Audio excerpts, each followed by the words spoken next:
PR's been really struggling, and you got to feel happy for him to pick you up in a big spot. Extremely happy for him and Grossman. Both of them, they've kind of been scuffling, and for them to be the two offensive heroes tonight, it definitely feels good, and I'm pretty sure they both feel good about it as well. They've been working extremely hard, and to be able to, come through for the team tonight, especially with 2 outs, after, a poor base running decision to pick the team up, that's what teamwork is all about.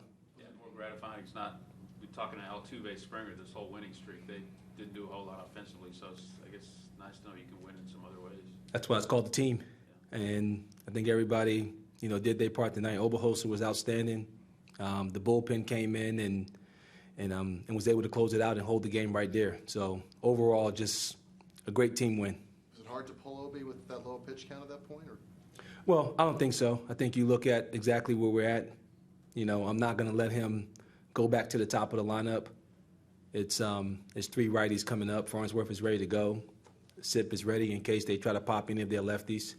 So we felt like at that moment we had a chance to finish the game with 3 of our best relievers, and they did a tremendous job finishing it off. VR's double tonight and then Springer's home run last night. When you get the way the bullpen's going, you get these leads late, is there just a feeling that the game's over? Well, the way we're throwing the ball out of the bullpen, again, I said it starts without starting pitching. And because they're going so deep in the game and they're allowing those guys to one, for us to get them into the right pockets and for them to get rest. I think it's both of those factors combined. But all those guys down there from Qualls to Farnsworth to Sip, to Josh Fields, Downs, Williams, they're all throwing the ball well. What did you take from Obi's pitch count? What jumped out at you about his efficiency tonight?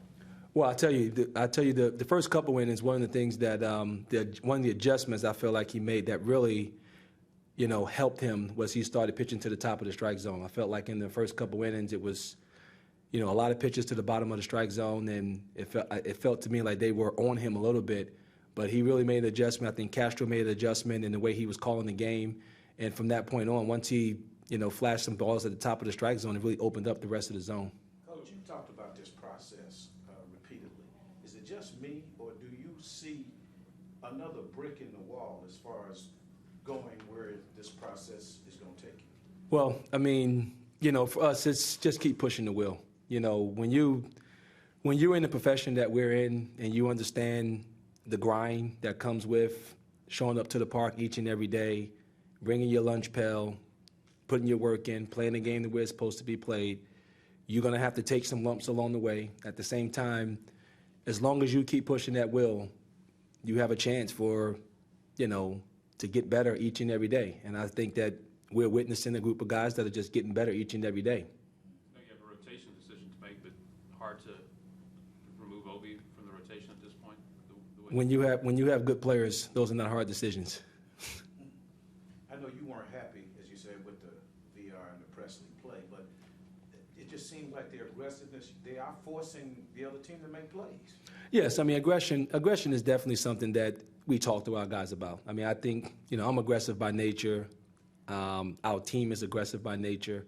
But when I talk about it being a mistake, it's not the physical part that happened. When you look at the scenario, if you're Alex Presley, nothing against Matt Dominguez, but he's slow, and you hit a ball hard through the 4-hole.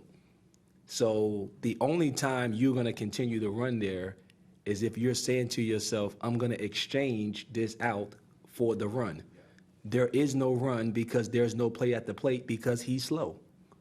So the only reason, if there's a play at the plate, the catcher has to hold there because he's trying to catch the ball and tag the guy out. The reason the catcher was able to completely vacate home plate because there's no play.